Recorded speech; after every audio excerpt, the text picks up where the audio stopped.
Asia cup cricket ടൂർണമെന്റിന്റെ വേദി പ്രഖ്യാപിച്ചു. ഏറെ വിവാദങ്ങൾക്കും ചർച്ചകൾക്കും ആകാംക്ഷകൾക്കും ഒടുവിലാണ് വേദി പ്രഖ്യാപനം. വിശദാംശങ്ങളുമായി സ്പോർട്സ് ഡെസ്കിൽ നിന്നും ആൻസില ചേരുകയാണ്. ആൻസില, ഏറെ നാടകീയമായ ചില സംഭവവികാസങ്ങൾക്കൊടുവിലാണ് ഇപ്പോൾ വേദി പ്രഖ്യാപനം നടന്നിരിക്കുന്നത്. ഒരു ഹൈബ്രിഡ് മോഡലിലാണ് മത്സരങ്ങൾ നടക്കാൻ പോകുന്നത്. എന്തൊക്കെയാണ് ആൻസില വിശദാംശങ്ങൾ? എങ്ങനെയാണ് നടക്കുന്നത്? എന്ന് മുതലാണ് മത്സരങ്ങൾ? ഭദ്ര, ഏറെ നാടകീയമായ രംഗങ്ങൾക്കും അതോടൊപ്പം തന്നെ ചർച്ചകൾക്കും ആകാംക്ഷകൾക്കും ഒടുവിലാണ് ഇപ്പോൾ ഏഷ്യ കപ്പിന്റെ വേദി പ്രഖ്യാപിച്ചിരിക്കുന്നത് എന്ന് തന്നെ പറയേണ്ടിയിരിക്കുന്നു.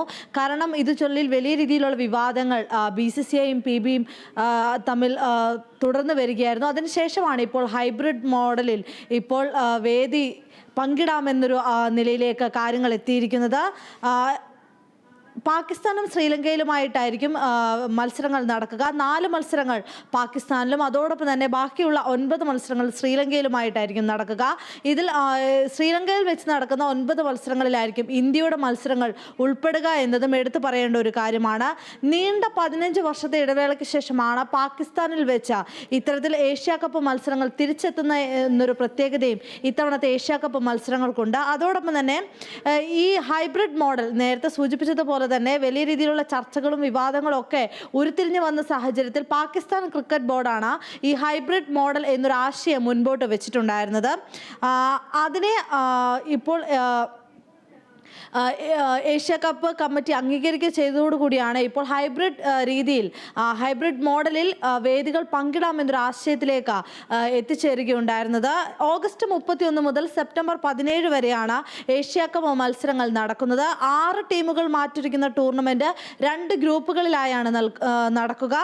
അതോടൊപ്പം തന്നെ ഈ 2 ഗ്രൂപ്പിലും ഏറ്റവും കൂടുതൽ പോയിന്റ് നേടുന്ന 2 ടീമുകൾ സൂപ്പർ 4-ലെത്തും. അവിടെ നിന്ന് മികച്ച മത്സരം കാഴ്ചവെക്കുന്ന 2 ടീമുകളായിരിക്കും ഫൈനലിൽ എത്തുക. ഇങ്ങനെയാണ് ഏഷ്യ കപ്പിന്റെ മത്സരക്രമം പുറത്തു വന്നിരിക്കുന്നത്. അതോടൊപ്പം തന്നെ ഏഷ്യ കപ്പിന് ആതിഥേയത്വം വഹിക്കാനുള്ള അവകാശം പാകിസ്ഥാൻ ക്രിക്കറ്റ് കൗൺസിലിന് നേരത്തെ അനുവദിച്ചിരുന്നുവെങ്കിലും BCCI അതോടൊപ്പം തന്നെ PCB തർക്കം മുറുകുന്ന ഒരു സാഹചര്യത്തിലാണ് ഇന്ത്യ വ്യക്തമായ ഒരു നിലപാട് എടുത്തിട്ടുണ്ടായിരുന്നു. പാകിസ്ഥാനിൽ സുരക്ഷാ കാരണങ്ങൾ മുൻനിർത്തി ഇന്ത്യൻ ടീം മത്സരിക്കാൻ ചെല്ലില്ല എന്ന്. അങ്ങനെയാണെങ്കിൽ ലോകകപ്പ് മത്സരങ്ങൾ കളിക്കാൻ ഇന്ത്യയിലേക്ക് വരില്ല എന്നൊരു നിലപാട് PCBയും പുറത്തെടുത്തതോടുകൂടി വിവാദങ്ങളും ചർച്ചകളും വലിയ രീതിയിൽ ചൂടുപിടിക്കുകയായിരുന്നു. അതിനുശേഷമാണ് PCB ഇത്തരത്തിൽ ഹൈബ്രിഡ് മോഡൽ എന്നൊരു ആശയം മുന്നോട്ട് വെക്കുകയും ഇതിനുശേഷം ഈ ആശയം സ്വീകരിച്ചുകൊണ്ട് ഏഷ്യൻ കപ്പ് ഇത്തരത്തിൽ ശ്രീലങ്കയിലും പാകിസ്ഥാനുമായിട്ട് നടത്താം എന്നൊരു തീരുമാനത്തിലേക്ക് എത്തുകയും ചെയ്തിട്ടുണ്ടായിരുന്നത്.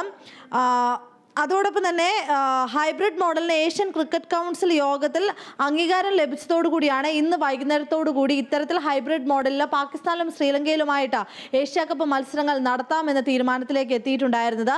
ലോകകപ്പിന് തൊട്ടു മുമ്പാണ് ഓഗസ്റ്റ് 31 മുതൽ സെപ്റ്റംബർ 17 വരെയായിരിക്കും ഏഷ്യ കപ്പ് മത്സരങ്ങൾ നടത്തുക എന്നൊരു പ്രത്യേകതയുമുണ്ട്. ഭദ്ര, ആൻസില, നമുക്കറിയാം ഈ ലോകകപ്പ്, അതായത് ഏഷ്യ കപ്പിൽ പാകിസ്ഥാനിൽ നടക്കുന്ന അല്ലെങ്കിൽ പാകിസ്ഥാൻ വേദിയാകുമ്പോൾ അവിടെ മത്സരത്തിന് വരില്ല എന്ന് ഇന്ത്യ നേരത്തെ തന്നെ അറിയിച്ചിട്ടുണ്ടായിരുന്നു.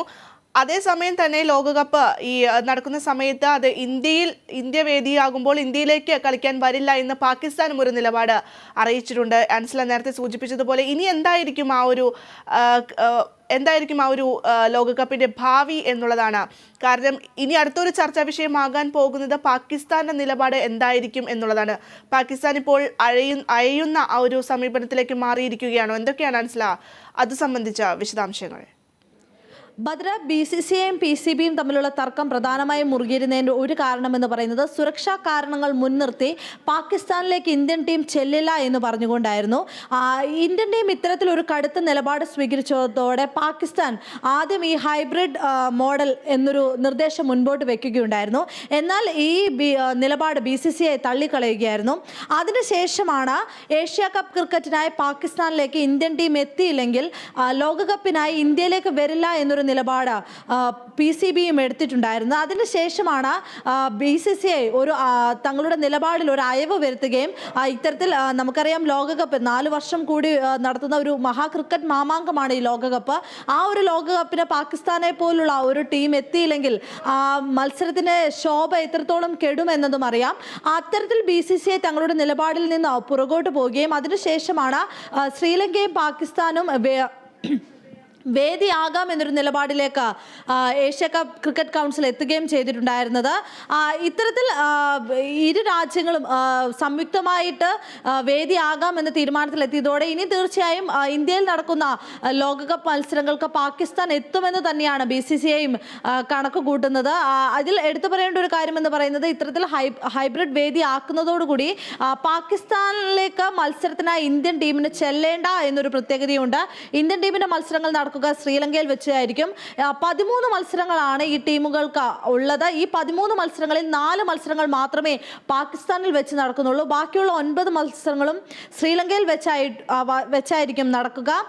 ഈ ശ്രീലങ്കയിൽ വെച്ച് നടക്കുന്ന മത്സരങ്ങളിലായിരിക്കും ഇന്ത്യൻ ടീമിന്റെ മത്സരങ്ങളും ഉണ്ടാവുക. ഇനി അഥവാ ഇന്ത്യൻ ടീം ഏറെക്കുറെ വിവാദങ്ങൾക്കും ചർച്ചകൾക്കും ആകാംക്ഷകൾക്കും ഒക്കെ ഒടുവിലാണ് ഏഷ്യ കപ്പ് ക്രിക്കറ്റ് ടൂർണമെന്റിന്റെ വേദി ഇപ്പോൾ പ്രഖ്യാപനം നടത്തിയിരിക്കുന്നത്. എന്തായാലും ചരിത്രത്തിൽ തന്നെ ആദ്യമായാണ് ഒരു ഹൈബ്രിഡ് മോഡലിൽ മത്സരങ്ങൾ നടത്താൻ പോകുന്നത്. പാകിസ്ഥാൻ ക്രിക്കറ്റ് ബോർഡ് മുന്നോട്ട് വെച്ച hybrid model Asian cricket council അംഗീകരിച്ചതോടുകൂടിയാണ് അന്തിമമായ ഈ ഒരു തീരുമാനമുണ്ടായിട്ടുള്ളത്.